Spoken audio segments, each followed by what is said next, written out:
I have a confession to make. When I started my business, I had very little deal flow. That shouldn't come as a surprise to you because that's the way that it all starts. Now, back then, this is like 10 years ago, I was mailing 100 offer letters a week. I was buying one property per week, and I was selling a couple of properties a month. It was not consistent, maybe once a week if I was lucky. And I was kind of bored. I felt like I needed to be doing something with my business. So you know what I did? I built software. Now, in the early days, there was not a good software for mailing offers. And what we did way back then, we used the mail merge function in Word to auto-populate the Excel data. I then printed the offer letters. I stuffed them. I stamped them with the envelope, and I carted them off to the post office. You know, look, it took time. I didn't have anything going for me at the time because all I had was time to invest in my business and to grow it. But I wanted to feel like I was doing something. I wanted to feel like I was making progress. And I had heard about a company called Lob that could automate the mailings. And my inner techie kicked in. And the next thing I know, I started building a software that took the list, merged it, and then printed the letters and sent them out in an automated way. And I was all happy. Look at all the hours that I'm saving here. The problem is that I spent months building this custom solution. And today that software has evolved into a service that is used by hundreds of users. I'm not involved in that aspect anymore. So you might be thinking, hey, Scott, it worked out, right? Well, yes and no. You see, I was doing exactly what I tell people today not to do. Build automations when I needed deal flow. And here's what I've seen. In all of the years of helping people start their businesses, I frequently see a pattern. And now, thanks to the IPP assessments, I can confirm my hunch. So many people, so many operators are stuck at the deal flow level. They're stuck struggling with capital, lead conversion, deal acquisition, sales conversion. They're stuck in that area. But then when I talk to them, I find out they're working on their systems and their automations, and they're building all these things. And look, AI has amped up the FOMO. We're afraid that someone's going to bypass us. I was at a conference a few weeks ago, and I heard people talking about AI and doing some cool things with AI, taking sales calls and doing all this stuff. And it's easy to get that shiny object syndrome and feel like I'm missing out, or somebody's going to have a competitive advantage on me, or I can save all this time if I just build these automated workflows. But the problem is that we try to do it in the wrong sequence. You can point to me and say, Scott, you were guilty of this. And I was. You see, so many people are investing in their CRMs to manage 10 leads. We've talked about this in other episodes. They're writing their SOPs for processes that they've done one time because that's what everybody tells them to do. They're setting up marketing automations before they've proven that their message works. I told myself I'm building the foundation of the business. When deals come in, I'll be ready. But little did I know how close to failure I really was. In looking back today, I can see that I was on a very slippery slope. See, I was procrastinating. I was using automation as a productive avoidance because building systems felt like work. It did. I felt like I was doing something, but it was the wrong work. In the investor's priority pyramid, automation lies in the order level. The IPP has 5 levels: deal flow, profit, order, impact, and legacy. Your fundamental level is the lowest level where you are stuck. It's where your vital needs live today. And you can only work on order when you have deal flow that supports profit, and your profit supports your order. But most operators today that I look at, they're trying to build order when they're stuck at deal flow. That's like building a penthouse before you've poured the foundation. Today, I want to show you when automation actually makes sense and when you should be doing the work manually instead. So let me tell you what I should have been doing instead of building software. When I had the 1 or 2 deals a month, what I should have been doing is marketing more, sending more offer letters, building a capital list, people that I could take deals to and get them funded. These are the things that actually generate deal flow. Instead, I was building a custom software solution. Now, I will defend it. I will tell you there wasn't a good software available at the time, but I could have continued to use the old way.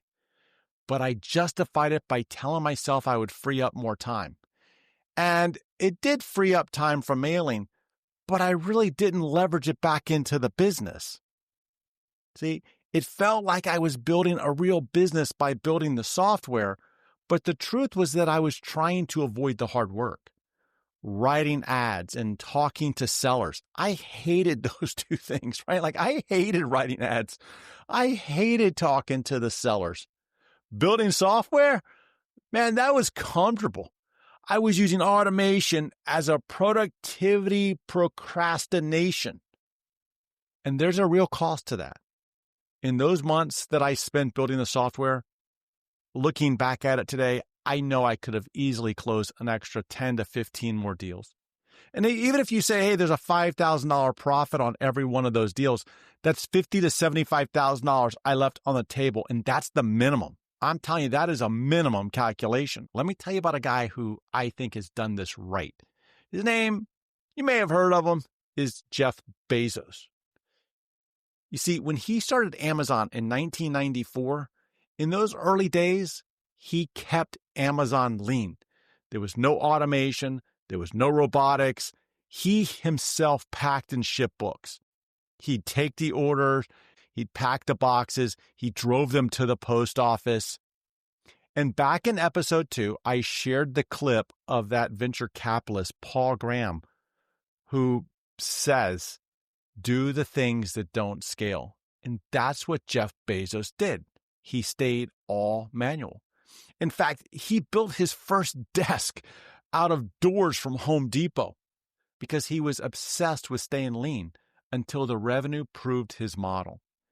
As the business grew and as revenues proved that his model was working, then came the automation. First, he did something with the warehouse and then employees to pack boxes. And then he put in a conveyor system. And then next thing you know, he's blowing up into robotics and full automation. But Bezos didn't start by building the warehouse automation.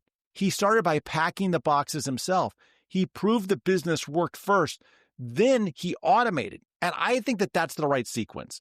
We want to do it manually. We want to prove that it works. Then we want to document it. Then we want to automate it. Automation comes last. I tried to skip to the automation part. And look, I love technology.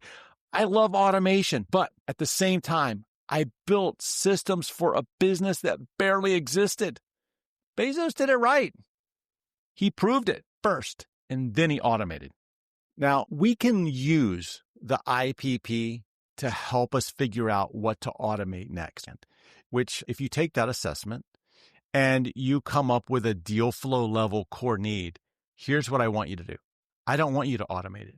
I want you to do it manually. If you're using tools today like software, that's fine. If it exists today in the world and you can just plug and play, let it go. But if not, do it manually. Prove your system works. You don't need a CRM for 10 leads or even 50 leads. You could use a spreadsheet. I talked about it before. I used my index cards. You don't need automation for a couple deals a month. You need to put in the reps. Manual, manual, manual. Now, when we get into the profit level, that means that you have your core needs of deal flow are done. You've got deal flow that's enough to support some level of profitability. When we get to that point, then we can automate to improve margin. You see, now we're strategically implementing automations in order to do some outcome, improve margins in this case. So if a task is taking you 10 hours to complete and it costs you $500, and you say, hey, look, if I automate this, it's going to save me 8 hours of time and another $400 in savings, that's a margin improvement. Now the automation makes sense. When we have profitability, and now we're looking for order, and order is all about efficiencies. When we're trying to build efficiencies, now we can automate to scale. See, now you can say, hey, I'm doing, 10 deals a month. I can't manually handle any more. The automation's going to let me go from 10 to 50 without adding headcount. Yeah, let's go do it. That's when you build systems to scale, but you can't scale what doesn't work. And you can't improve margins on a business that isn't profitable.